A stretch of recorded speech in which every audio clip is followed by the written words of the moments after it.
എന്നൊരു വാർത്ത വരുന്നുണ്ട്. റിപ്പോർട്ടിന്റെ ബ്രേക്കിംഗ് വാർത്തയിലേക്കാണ്. അവിടെ തദ്ദേശ വകുപ്പ് ക്ഷീര കർഷകരോട് ചെയ്തത് എന്താണെന്ന് ചോദിച്ചാൽ അതൊന്ന് ഞെട്ടിക്കുന്ന കാര്യം തന്നെയാണ്.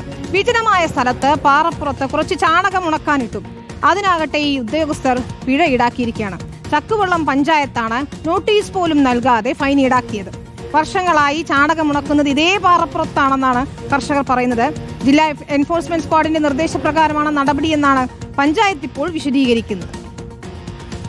ചാണകം ഉണങ്ങുന്നത് സംബന്ധിച്ച് പഞ്ചായത്ത് ക്ഷീരകർഷകരെ ദ്രോഹിക്കാനുള്ളൊരു നടപടിയാണ് സ്വീകരിച്ചു വരുന്നത്. ഈ കഴിഞ്ഞ ദിവസങ്ങളിൽ കുറെ കർഷകർക്ക് ചാണകം മാലിന്യമാണെന്ന് പറഞ്ഞ് അതിന് പേരിൽ എൻഫോഴ്സ്മെന്റ് ഫൈൻ എടുക്കുകയും. ഞാൻ വർഷങ്ങളായിട്ടൊരു ക്ഷീരകർഷകൻ തന്നെ. എനിക്ക് വേറെ തൊഴിലുകൾ അറിയില്ല. ഞങ്ങൾ 5 പേരടങ്ങുന്ന കുടുംബം കഴിയുന്നിരുന്നുണ്ട്. ഈ ചുറ്റുവട്ടത്ത് സൗകര്യമില്ലാത്ത എല്ലാ കർഷകരും കൊണ്ടുവരിട്ട് ചാണകം ഉണങ്ങുകയും അത് മാറ്റി പോവുകയും ആർക്കും ഒരു ഉപദ്രവം ഈ ചുറ്റുവട്ടത്ത് ഒരു വീടോ കാര്യങ്ങളൊന്നുമില്ല.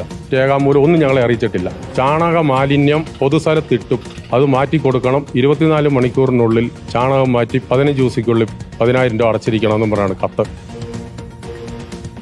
രാഹുൽ സുരേഷാണ് ചേരുന്നത്. രാഹുൽ, ഇതിപ്പോ എന്താണ് പറയേണ്ടതെന്ന് അറിയില്ല. കാരണം നമ്മൾ ഈ നാട്ടുംപുറത്തൊക്കെ കാണുന്നതാണ് ഇങ്ങനെ പാറപ്പുറത്തും റോഡിലും അല്ലെങ്കിൽ അങ്ങനെ പരിസരത്ത് ഒഴിഞ്ഞു കിടക്കുന്ന സ്ഥലത്തൊക്കെ ഈ കർഷകർ പശുക്കൾ വളർത്തുന്നവർ ചാണകം ഉണക്കാനിടുന്നത്. അതിന് ഇത്ര വലിയൊരു തുക പിഴ ഈടാക്കാനുണ്ടായ സാഹചര്യം എന്താണ്? അപ്പോൾ അല്ലെങ്കിൽ തന്നെ ബുദ്ധിമുട്ടുകയാണ് ക്ഷീരകർഷകർ എന്ന് നമുക്കറിയാം. അതിനിടയിലാണ് ഇത്ര വലിയൊരു തുക പിഴയുമായി വരുന്നത്. വിനീത, വിചിത്രമായൊരു നടപടിയാണ് തദ്ദേശ വകുപ്പിന്റെ ഭാഗത്തുനിന്നും ഉണ്ടായിരിക്കുന്നത്. കൊച്ചി മെട്രോ സ്റ്റേഷന് മുന്നിലോ നെടുമ്പാശ്ശേരി വിമാനത്താവളത്തിന് മുന്നിലോ അല്ല ഈ ക്ഷീരകർഷകർ ചാണകം ഉണക്കാനിട്ടത്. ചെല്ലാർകോവിൽ എന്ന ചെറിയൊരു ഗ്രാമത്തിലെ കുരുവിക്കാട്ടുപാറ എന്ന ഒരു വിജനമായ സ്ഥലത്താണ് ഇവർ ചാണകം ഉണക്കാനിട്ടത്. അത് ഇന്നോ ഇന്നലെ അല്ല, കുറേ വർഷങ്ങളായി തന്നെ ഈ ക്ഷീരകർഷകർ ചാണകം ഉണക്കാനിടുന്നതും ഇതേ പാറയിൽ തന്നെയാണ്. കഴിഞ്ഞ ദിവസം ഇതേ പ്രദേശത്തൂടി എത്തിയ ഏതോ ഒരാൾ ഫോട്ടോ എടുത്ത് തദ്ദേശ വകുപ്പിന് ഒരു പരാതി നൽകുകയായിരുന്നു. ഇതിന്റെ അടിസ്ഥാനത്തിലാണ് എൻഫോഴ്സ്മെന്റ് ഈ സംഭവ സ്ഥലത്തെത്തുകയും പരിശോധന നടത്തുകയും ചെയ്തത്.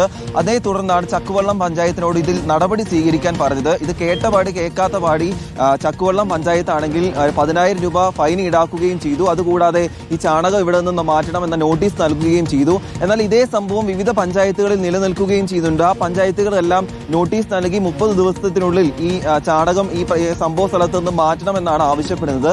പക്ഷേ ചക്കുവള്ളം പഞ്ചായത്തിൽ മാത്രമാണ് കർഷകരിൽ നിന്നും 5,000 രൂപ മുതൽ 10,000 രൂപ വരെ പിഴയായി ഈടാക്കിയിരിക്കുന്നത്. വിനീത സൂചിപ്പിച്ച പോലെ തന്നെ വലിയ പ്രതിസന്ധിയിലൂടെയാണ് ക്ഷീരകർഷകർ എല്ലാം തന്നെ മുന്നോട്ട് പോകുന്നത്.